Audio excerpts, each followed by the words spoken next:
how the national anthem plays like while we're on the air. It really bothers me. Enemies to the south. Enemies to the north. Whatever stands in our way, we will defeat it. Is it Putney who makes all these? I don't know. It has to be, right? He doesn't work for the team anymore. Oh, he doesn't? The last What one to happened? count. Really? For what? I didn't hear anything about No that. idea. I was Found born out. to rule the seven Sorry. years, Now you feel Racky's pain. and I will. Okay, cool. I have last week. Thanks. Their father and brothers are gone, yet here you stand. I did not hear that. Last best hope Yeah. against the coming storm. This new guy Aldo, I guess. Oh, I meant all the. Okay.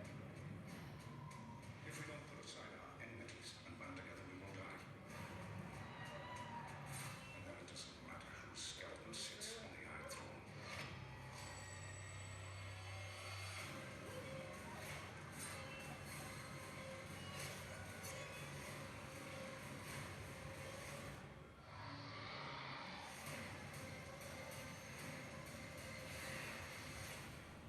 The Great Wall is here. Yeah, right? That'd be awesome. You and Brian are riding on a dragon. That'd be sweet. Brenna can be like the blonde Khaleesi, like dragon queen. You guys must have a big production budget.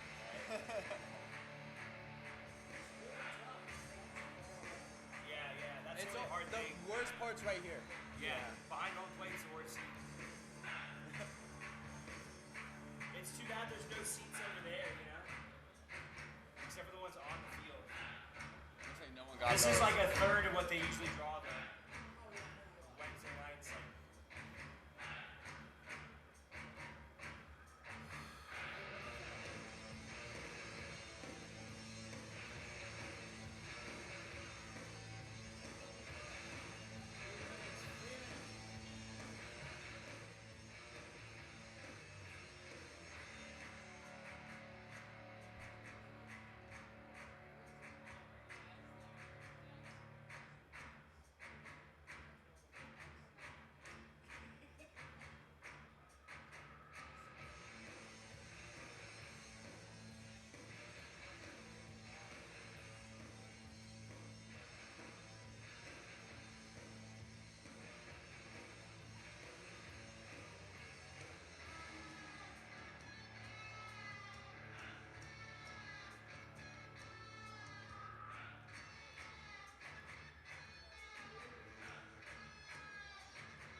And now, please welcome to the field, Tulsa Roughnecks FC and your Reno 1868 Football Do you want Club. to handle the pregame?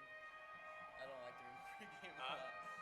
What are you gonna ask I'm me just for the gonna pregame? say, Both you know, teams Juan starting Pablo players to the Cava, pitch. Our youth one from of the most San Juan experienced Soccer players that Club. Reno's gonna see all season. Goal You know, Adamas he's Group is Argentinian, proud to whatever. support the Walkout Kids program For our for guy our to talk children about here what in that Northern Nevada. Yeah, how much of a game changer, you know, how much of a presence he's been. That might be all the time we have because it usually has to go pretty quick. Yeah.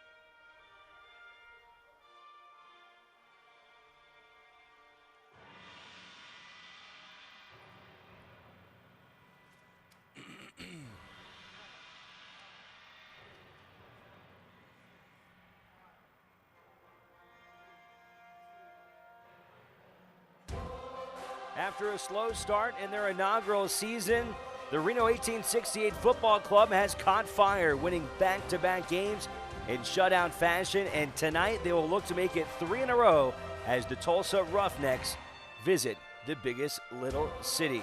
United Soccer League action coming up right now here on My 21 TV, alongside our color analyst Colin Tabor. I'm Alex Margulies. Reno coming in 2 wins. Tulsa's got 4, and certainly will be a fun match here this evening for Reno 1868.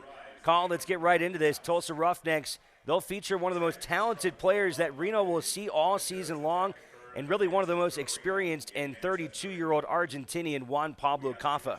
That's right. Juan Caffa, experience with Real Betis and Real Zaragoza. He'll be the danger man for Tulsa Roughnecks. Amazing. He's played in Argentina, Spain, Greece, Ecuador. This guy has been all over the place and will certainly be a dangerous threat for Reno here tonight. On the flip side, for Reno 1868, newcomer Lindo Mafeka has been a real game changer. He'll start his 3rd game, and maybe no surprise that Reno has won back-to-back games with this guy starting in the midfield. Oh, definitely. Lindo Mafeka brings so much to the table. On Saturday, he grabbed a goal, and before that, against Phoenix Rising, 2 assists. But it's not just what he does on the field. Yeah, it's a talented 23-year-old from South Africa. He's on a loan from the San Jose Earthquakes. Let's take a look at tonight's starting 11 for both sides. We'll begin with the Tulsa Roughnecks, and a little bit of a surprise when we look at their starting lineup. Some guys that are missing that are a little bit questionable, and you don't really get to see it here from the starting lineup, but they're going to play in a 3-3-3-1 formation, something that's not seen very often. Oh, no, definitely not. You'll see it sometimes with the Chilean national team, but that's the only team I've seen, possibly other than Sevilla, also coached by former Sevilla head coach Jorge Sampoli.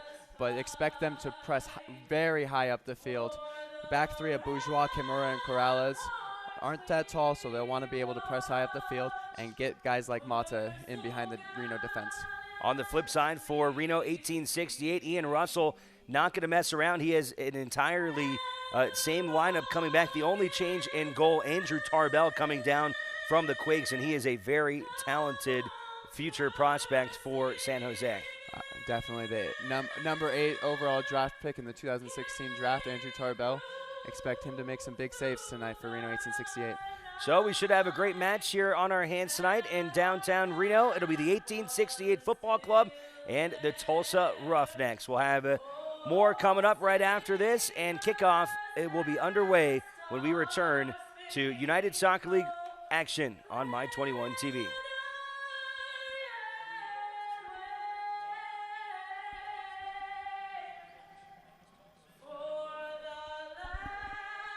Yeah. Because I was in the middle, and I thought I had to stop for the national anthem. Yeah, it sucks. Yeah, that threw me off. I'm never used to like talking over anthems. It's weird. That really threw me off.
Welcome back inside Greater Nevada Field in downtown Reno, getting set for kickoff tonight between the Reno 1868 Football Club. There you see them in the blue and white jerseys, and they'll be opposed by the Tulsa Roughnecks Football Club.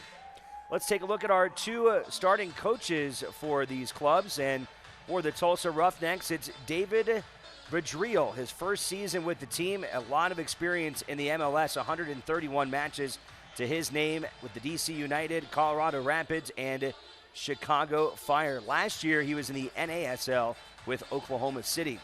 And for Reno 1868, their head coach in this inaugural season is Ian Russell, two-time MLS Cup champion with the San Jose Earthquakes, spent some time on the Quakes bench, and has been a great fit here in the biggest little city. The Seattle, Washington native has overseen this Reno team that has gotten off to a 2 wins, 3 losses, and a 2-draw start. And boy, the last couple weeks have got to felt a lot better for Ian Russell after the start of the season, being able to pick up these back-to-back wins and the way that Reno has been able to play these last couple weeks. The last 2 games, 10 goals for, 0 against, 6 from that man, Dane Kelly.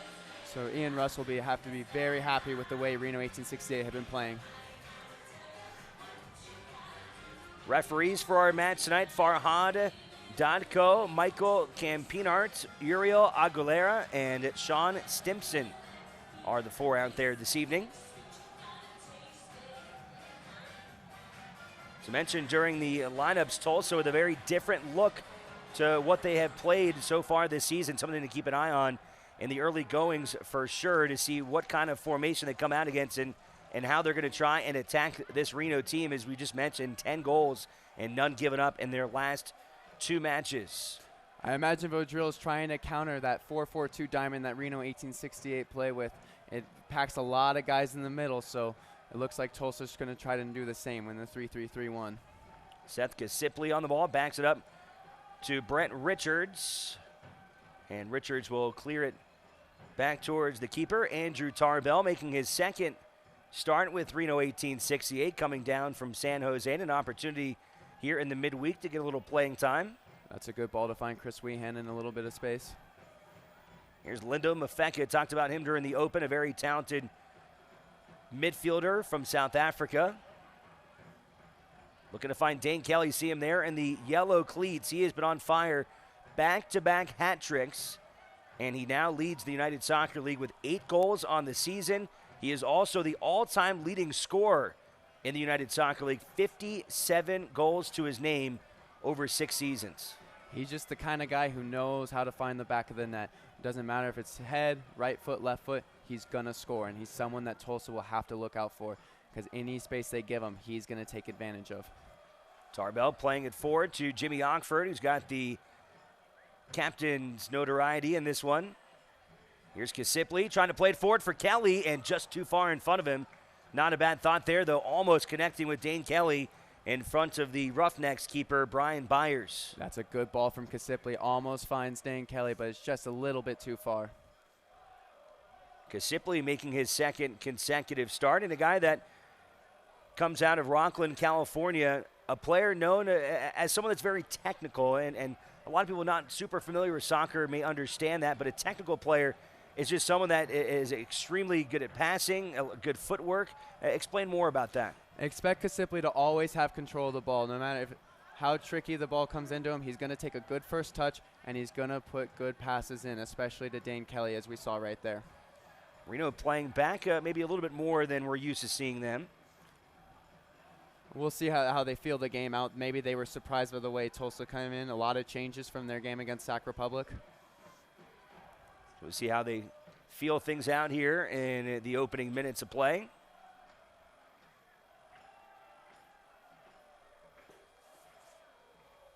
Fans, you can stay up to date on the latest USL news and information from around the league. Tune in to USL Coast to Coast with Mike Watts, Mondays at 9 p.m. Eastern on Sirius XM FC Channel 85. Also, don't forget Sirius XM FC will air the USL Game of the Week. Please check USLsoccer.com for dates and times. Jimmy Ockford in the blue cleats, playing it back. Try and get it forward to Dane Kelly. Little jostling in midfield. Lindo Mafeka wins a good ball there. Gets it up to Kisipli. As we see with Tulsa Roughnecks, they're getting a lot of numbers in the midfield, especially around Lindo and Mafeka. Reno almost broke the press on that time, but then Tulsa were able to win it back.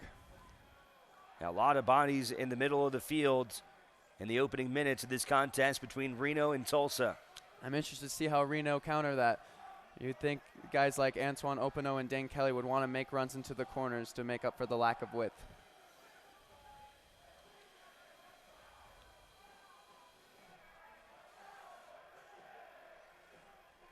Throw in for Kip Colby.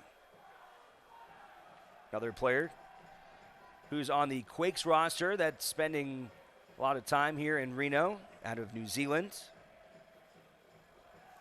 Kip Colby's a player I like a lot. He's been able to make an instant impact for this Reno 1868 team. Not only from New Zealand, but he's on their national team. The All Whites had a chance to compete in international play with them recently in a couple matches against Fiji. And we talked about this last broadcast. There's some optimism for that New Zealand side to make the upcoming World Cup. I'm not sure about that. I think they'll have to up the number, which won't be coming until the 2026 World Cup. So Kip Colby's a young guy. He should still be around for that, but it's tough to make it out of that Oceania side. You always have to play a playoff against someone out of either CONCACAF or Asia, and it's tough for a team like New Zealand. Maybe eventually. Speaking of international call-ups, Reno 1868's Junior Burgos just got called up to the El Salvador national team. So congratulations to him.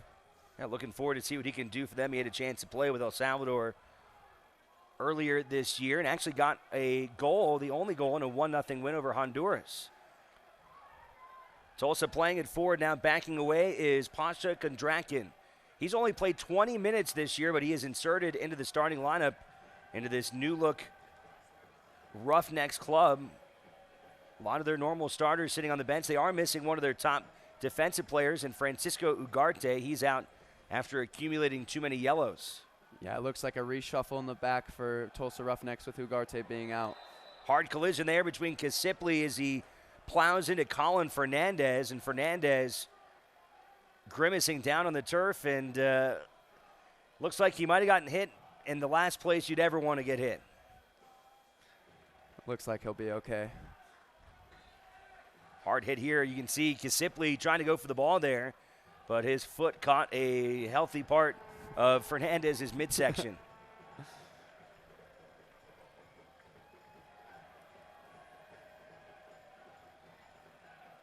Coors Light, whatever your mountain, climb on. Coors Brewing Company, Golden, Colorado. Great beer, great responsibility.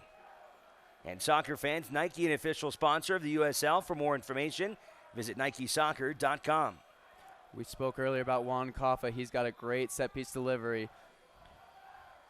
Delivers into the box with his left foot, and lucky for Reno, they're able to wall that one off, and Tarbell will pick it up. Reno will want to be careful about how many free kicks they give away in dangerous territories.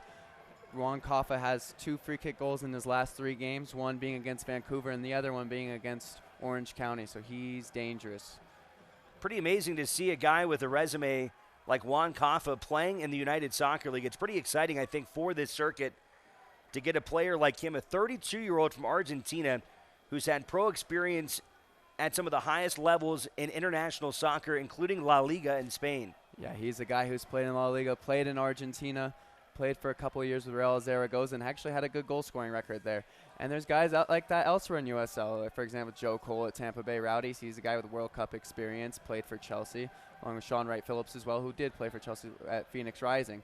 So USL is able to attract those big stars that maybe a few years ago weren't willing to come here. It's a growing league with a lot of potential. Yeah, you've seen really the league evolving, and especially as more Major League Soccer teams are investing time into the USL and creating a lot of their own teams, and a club like San Jose making a new affiliation with a club like Reno here. See how the game is continuing to grow against the United States, and I think only upward and onward from here. Oh, it's always good to have a strong minor league system, and that will only make the game in the United States grow more.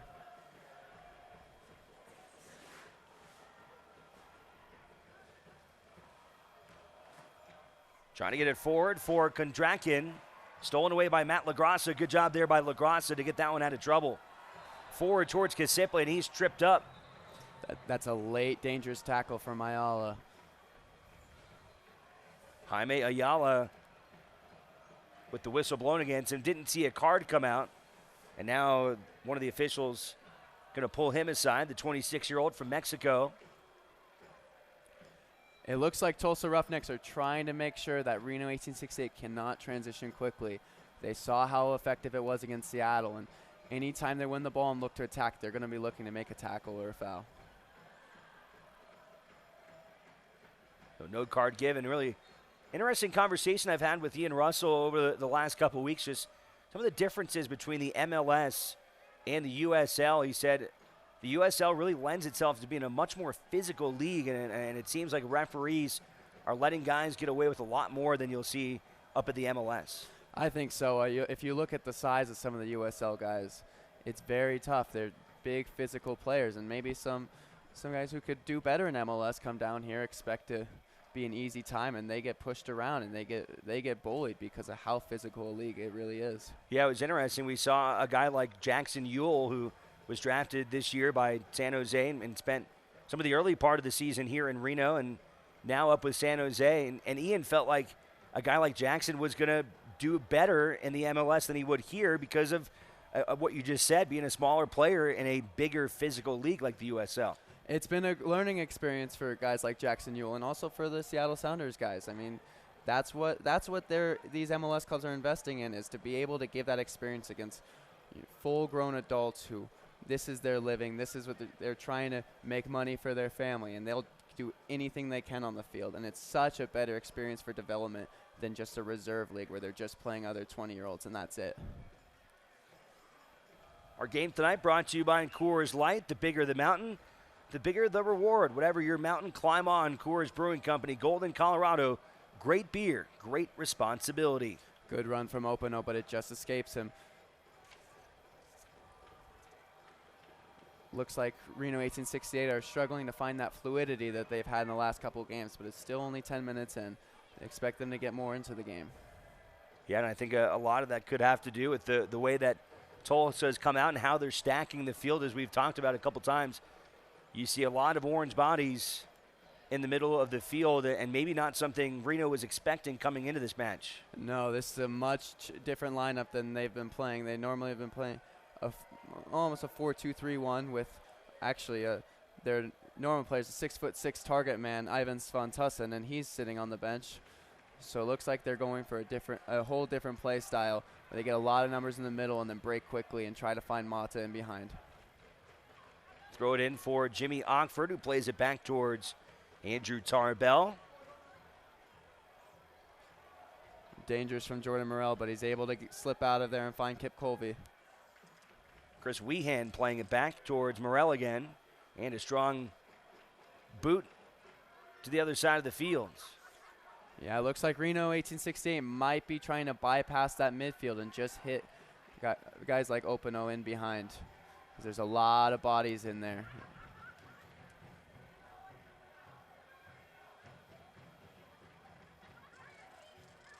I think a good comparison to a lot of people that might not understand soccer, it's almost like kind of going with the deep ball, right? I mean, you're going to kind of play it back, and then you want to send balls over the head and let your forwards kind of run after the ball, and it's almost kind of airing it out and going for that Hail Mary in a sense.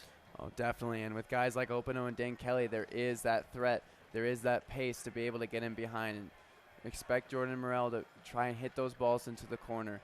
But it looks like Tulsa's lining up with a pretty pacey back line as well. So it's going to be tough for them.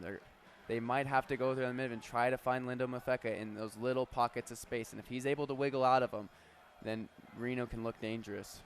Tulsa takes away possession. Here's Kondrakin, 23-year-old from Russia. Back towards Kaffa. Kaffa trying to get it back into Kondrakin. Brent Richards only thing he can do is just get rid of it. And it looks like that's going to set up a corner kick for the Tulsa Roughnecks here in the 13th minute. It looks like Brent Richards slipped a little bit on that freshly laid saw. That's going to be something that both teams are going to struggle with. There is a little bit of a difference in playing surface. Corner kick from Kaffa, headed away by Opano. Back to Kaffa. He's met by Jordan Morel, and Mafeka rather, will use his right foot to put it back out of bounds, and we'll go right back to it.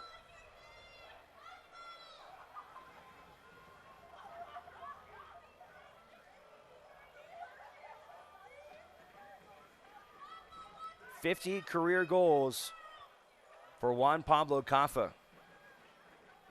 He's had 3 this year with Tulsa. He's the kind of guy where everything's going to go through him. Another shot at it. This time further back in the box. Put back in and cleared by Jimmy Ockford. Chris Rehan will try and race it down, and it's booted out of play.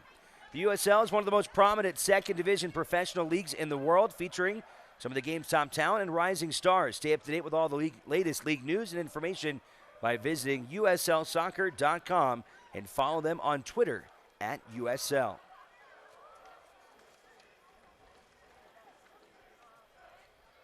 Ockford plays it forward for Opano, and he's tripped up, no whistle. Here come the Roughnecks back the other way. Good job there by LaGrassa. Header from Colin Fernandez. Here's Fernandez back on the ball. He's a member of the Chicago Fire roster down here on a loan assignment. Made 3 career appearances with Chicago in his couple of seasons with them. Lindo Mafeka advances it to Kip Colby.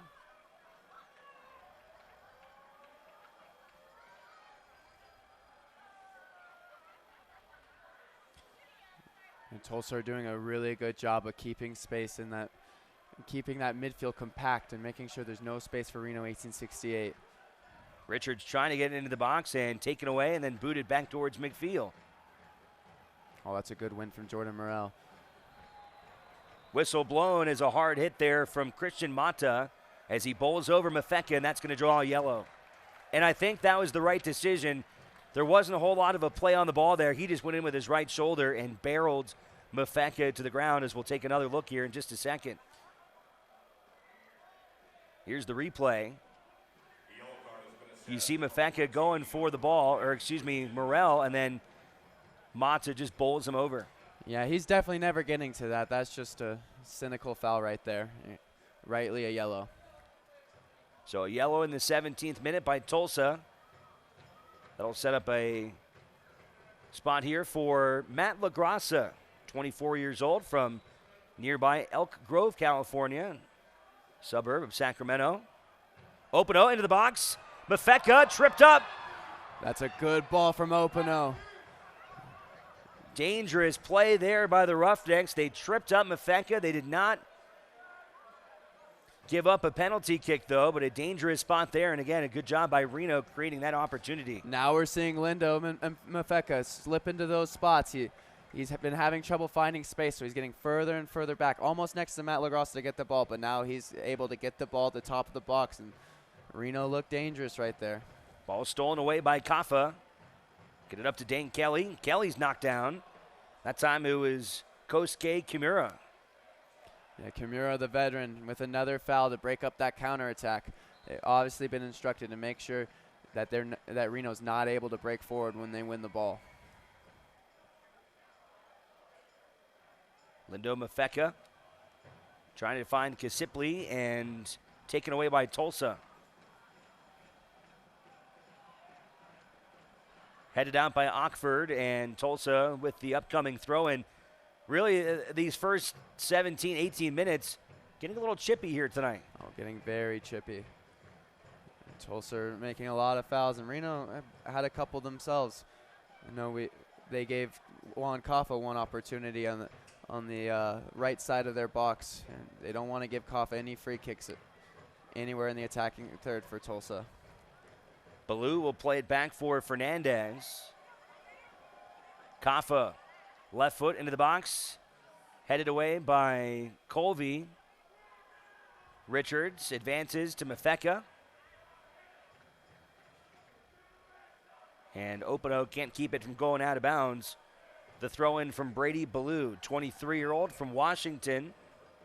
He was finalist for USL Rookie of the Year back in 2015 with Tulsa. His third season with Tulsa Roughnecks. He's been with them since the very beginning. Bit of a fan favorite. More tussling at midfield. Tulsa trying to put on the Jets here. That's a good run from Colin Fernandez and a good ball to find Calistri on the right. Oxford gets his foot on it. Headed by Morel. And LaGrassa will clear it out. And a good job by Reno to hold off that wave. Maybe a counter here. Opano gets it to Kelly. Well done from Opano to ride off the tackle and find Dan Kelly. And Dan Kelly shoots one in, but just over. Kelly with a right-footed strike from outside the box. Took a shot at it. And a nice quick counter there by Reno.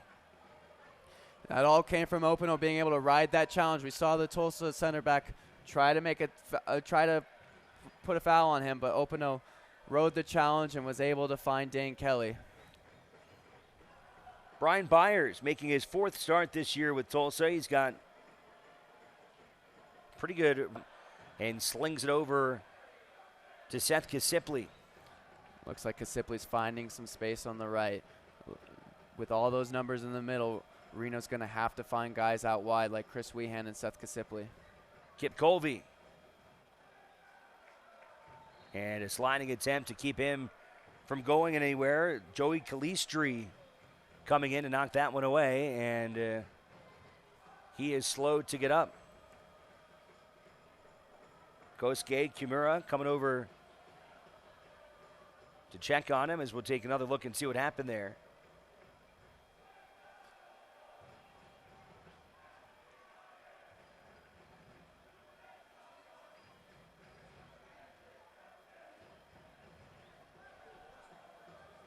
Maybe next time. Looks like a goal kick. I thought Calistri knocked it out for a corner, but it looks like it got a touch off of Kip Colby. So 21 minutes deep here tonight in Reno. And Colin, how do you feel like this game's playing out so far? Well, Tulsa are doing an excellent job of countering Reno's threat in transition. They're getting a lot of numbers in the middle. But here Kelly. we go. Kelly wants some interference here. Doesn't look like he's going to get it. Almost spoke too soon because this is exactly where Reno 1868 are dangerous. They won the ball off the goal kick, and right away they put Dane Kelly through to goal, but his touch is just a little too heavy to get past the goalkeeper.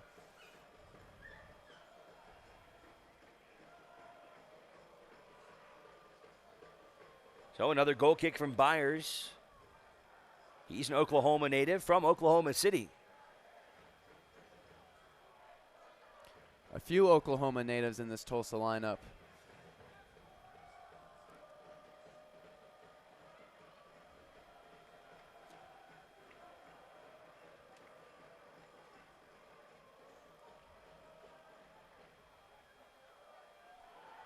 Mafeka coming from behind, sliding and taking out Kaffa.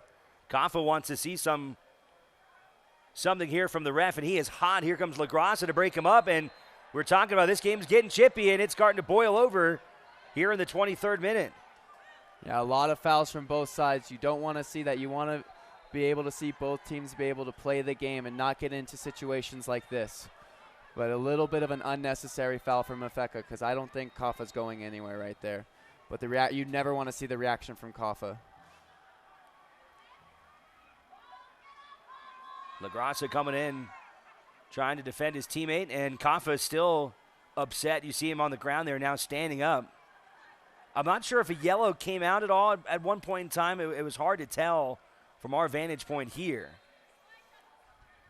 A yellow card has been assessed to number 17 on the Reno 1860. And it will be a yellow card against Lindo Mafeka. So one yellow each, one for Mafeka and one on the other side from Christian Monta. I think the ref got that one right. Lindo Mafeka comes in from behind and slides in. I would say it's a yellow. one of those things in soccer, maybe people that aren't super familiar with the game, what constitutes a yellow card versus maybe just a time when the whistle's blown and someone just gets a free kick? What constitutes getting that yellow? There's a couple different things. One could be a bad tackle. It could be also what's called a professional foul, where it might not seem so bad, but you're doing it intentionally to break up play, like we saw with the yellow card earlier for Mata. You know, the foul itself wasn't horrible, but he did it deliberately. The fact he really wasn't trying to make a play on the ball. No, he did. Yeah, exactly. He did it deliberately to try and break up that counterattack, and that could also constitute a yellow. And how egregious does a play have to be to get a red instead of a yellow on just, usually, you accumulate some yellows, that turns into a suspension, whatever, but, to actually get a red card, what do you have to do? You'll see red cards for being the last man, or if it's a dangerous studs-up tackle, when they show the studs and come in with the bottom of their foot showing, or if it's two-footed. Anything where they go over the ball possibly too and just catch studs into ankles, those will constitute red card offenses. And we did see a red card in last weekend's match against Seattle. It was funny, we were talking about earlier today, neither of us actually caught the red card. For some reason, it just evaded us. We were so caught up in the penalty kicks and whatnot, but there actually was a red in that game against the Sounders too. Yeah, we both missed Rodriguez Ayala's second yellow. We were too focused on what was Dane Kelly's hat trick at the time that we missed it. Kaffa delivers into the box, headed away by Morel, and LaGrasso will clear it out towards midfield. Oh, that's a great win from Brent Richards. And he ends up getting the foul as well. Can't blame the hard-nosed effort there, though, from Brent Richards. That was a pretty key spot, I think, in that back and forth, where if Tulsa can get possession again, they had some numbers, and they really could have threatened goal. Yeah, the foul really allowed Reno to relieve some of that pressure and get numbers more up the field. Reno 1868 Summer Six-Pack is the best partial match plan for the 2017 season. Enjoy prime matches with an opportunity for giveaways throughout the summer. For more information, visit Reno1868FC.com. Beautiful night here at Greater Nevada Fields, and Greater Nevada Credit Union is the official sponsor of Greater Nevada Fields. This beautiful two-sport facility, home to not only the Reno 1868, but also the Arizona Diamondbacks AAA affiliate, the Reno Aces. And the Aces will be back in town this weekend after a two-city Midwest road trip.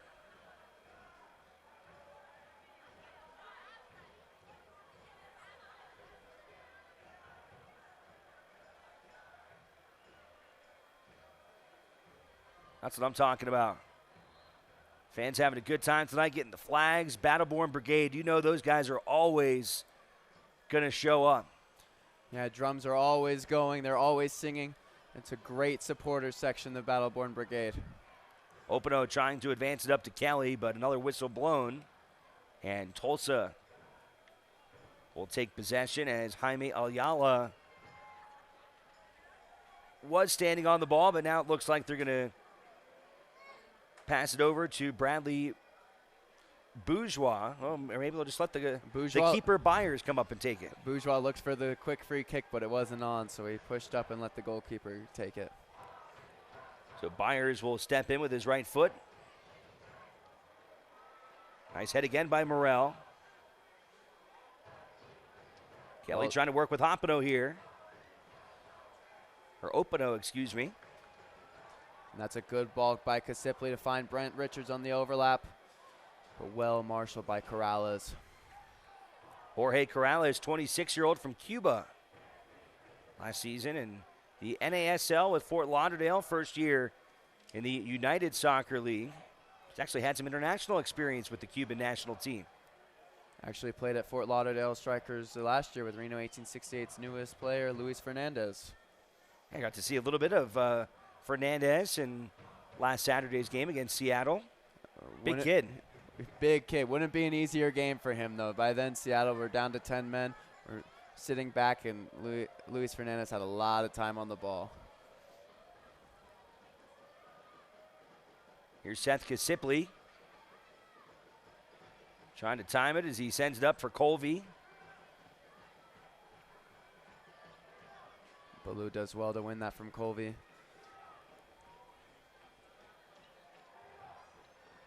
Oh, it'll just be a throw-in for Colby.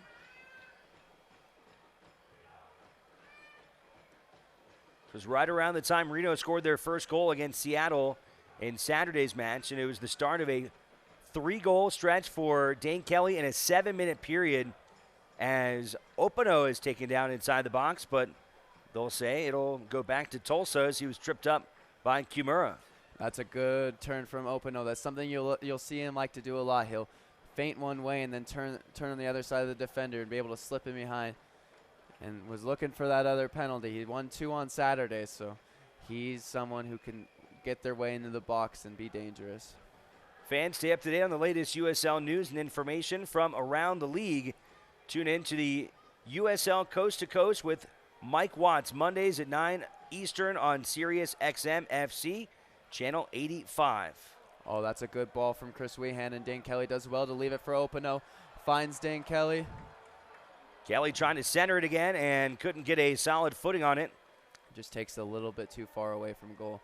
You almost want to see Opano hit it to Chris Wehan, who hit him on the overlap, but don't blame him for wanting to put Dane Kelly through on the box, because 6 goals in his last 2 games speaks for itself. Tulsa trying to come on the counter, cleared away by Richards. Looks like it was last touch, though, by Tulsa. Also, don't forget Sirius XM FC will air the USL Game of the Week. Please check USLsoccer.com for dates and times.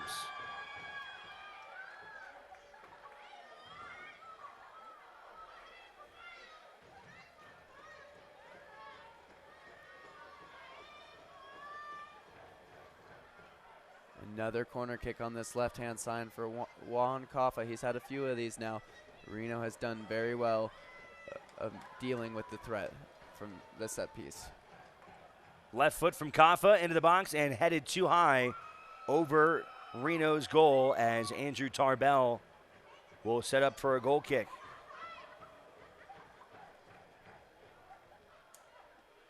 Against the Columbus Crew. Came off a great college career at Clemson, made it all the way to the College Cup. And in 24 ACC games, he only allowed 22 goals. Yeah, that Clemson team made it to the national title game in the 2015, but lost to Stanford, led by Seattle Sounders' Jordan Morris. Tulsa is surging towards the goal, then they back away and trying to get a couple more numbers. Here comes Baloo toward the box, and he runs into Seth Kasipley. He wanted a whistle there, but really that was more of his fault, drawing contact, maybe trying to sell that, but the refs aren't buying it. Yeah, Seth Kasipley went inside to side with the shoulder, which isn't a foul, and the ball was rolling out of bounds anyway. Ref will never give that.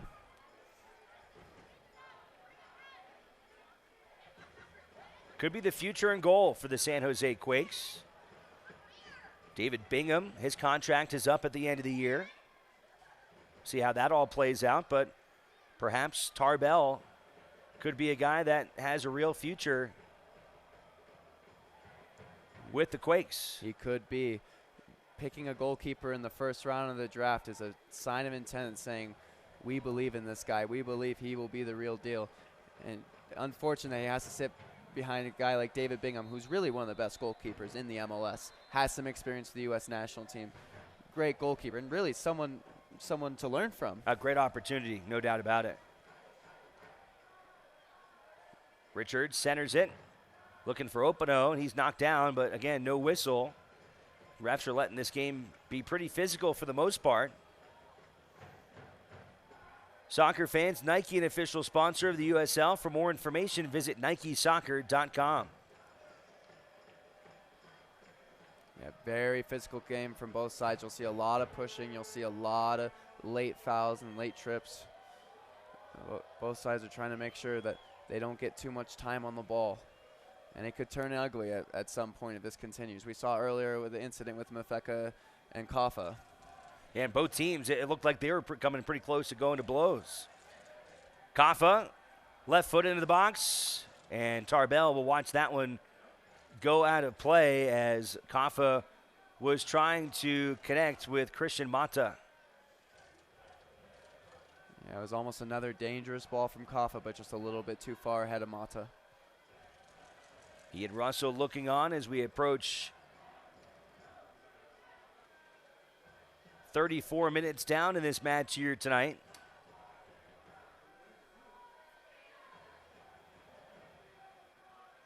Neither side has had very many opportunities as the majority of play has taken place in the midfield.